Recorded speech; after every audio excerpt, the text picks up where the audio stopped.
fındıkla, çayla fıstığı birbirine karıştırmamak lazım. Çünkü fındık ve çay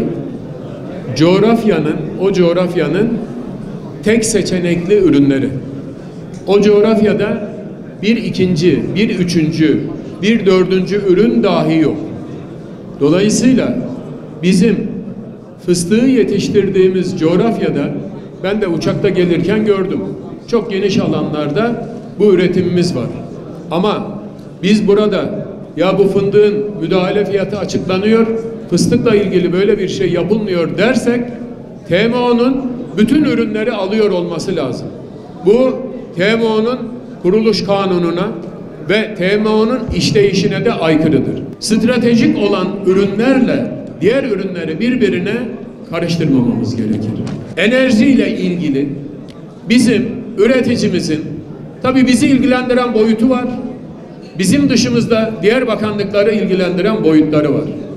Şimdi burada üreticimizin kullanmış olduğu elektriğin ödenmesinde güçlük vardır diye ne yaptık biz?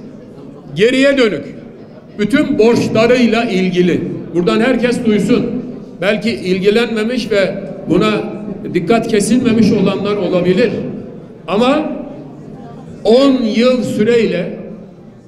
5 yıl süreyle 10 milyon Türk lirasına kadar elektrik borcu olanların borçlarının yapılandırılması imkanını getirdik. 0 faizle. Bu her gittiğim ilde bize sıklıkla gündeme getirildi. Haklılardı üreticilerimiz o noktada. Neydi o? Efendim, bizden aylık elektrik faturası ödenmemiz isteniliyor ama biz ürünü yılda bir kez veya 2 kez hasat ediyoruz. Dolayısıyla bu tahsilatları hasat döneminde yapsanız iyi olur denildi. Ne yaptık? Şimdi hasat döneminde tahsilatı yapılması hususunda Ziraat Bankası bu şirketlerin ödemelerini yapacak. Vatandaş oraya yine faizsiz olarak borçlanıyor olacak. Ve günü geldiğinde, o hasat günü geldiğinde çiftçi bu ödemesini yapmış olacak. Buradaki farkı kim üstleniyor? Hazine ve Maliye üstleniyor.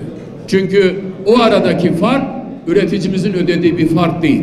Artık vatandaşımız sadece ve sadece bizzat o faturanın kendisini ödeyecek. Üreticilerimizden lütfen elektrik faturalarını ödeyiniz. Çünkü bu elektriği size sağlayan şirket, bu elektriği üreten şirket değil.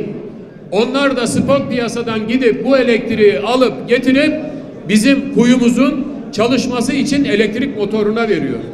Ben üniversitede akademisyen iken bu bölgede bir GAP projesi ve GAP projesinde de sulama projeleri çok önemliydi.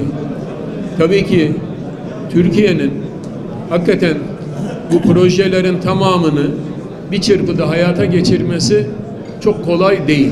Şimdi siz haklı olarak diyorsunuz ki ya daha önceden de biz bunları duyduk.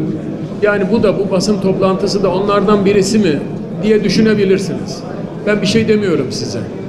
Bakın 1 Ekim gecesi, yani Eylül'ün bitişi, Ekim'in başladığı gece bu ülkede ÇKS'yi E-Devlet üzerinden yürütebilir hale geldik. Ve inşallah 2 ay sonra, fazla değil 2-3 ay sonra artık Tarım Cepte diye bir mobil uygulamayla benim üreticim pek çok şeyi yapabiliyor olacak. Bu sulama konularına biraz önce hanımefendi sorduğunda da söyledim.